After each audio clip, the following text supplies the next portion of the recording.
Si tu as moins de 10 000 $ dans ton compte épargne, arrête d'acheter des jouets à tes enfants. Arrête.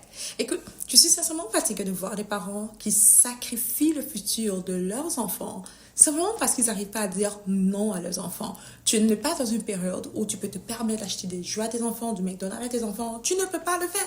L'argent de tes jouets et l'argent du McDonald's, l'argent de ces choses, prends cela et mets-le dans ton compte épargne à taux d'intérêt pour que cet argent puisse être fructifié.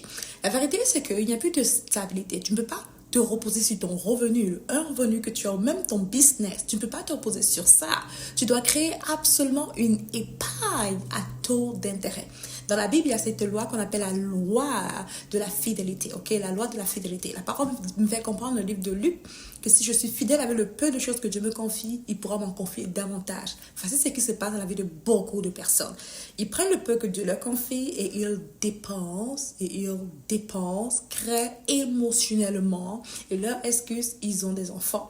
Ils mangent de la viande chaque jour et à la fin du mois, ils se plaignent qu'ils n'ont pas de l'argent, que Dieu ne les a pas assez bénis. Oh, mais regarde quelqu'un d'autre, moi je n'ai pas assez, c'est dur pour moi. Non, arrête d'acheter la viande tout le temps.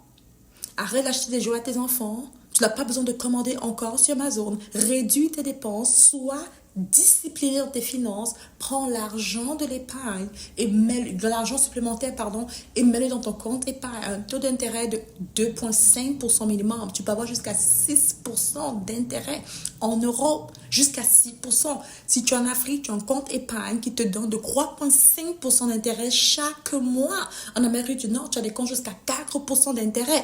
Mets ton argent dedans. Je vais te dire exactement pourquoi. Parce que cette épargne que tu as construite de manière stable, dès que tu auras 10 000 $ ou même 5 000 $, le Seigneur va te donner une idée. Et cette idée qui de lancer un business ou peu importe, tu vas pouvoir prendre cet argent pour lancer ce business, pour créer ce que le Seigneur t'a dit de faire. Et voilà que tes finances vont remonter. La loi de la promotion me fait comprendre clairement que tant que toi et moi n'appliquons pas la loi de la fidélité, qui est d'être fidèle à le peu que Dieu nous confie, on ne pourra pas être promu ou qualifié pour plus. J'espère de tout mon cœur que tous les parents ici qui entendent le son de ma voix vont juste choisir d'être beaucoup plus intelligents financièrement et arrêter de sacrifier le futur de leurs enfants parce qu'ils n'arrivent pas à dire non à leurs enfants. Écoute, la bonne nouvelle, c'est que lorsque j'ai appris à faire ceci, ma vie personnelle a complètement changé.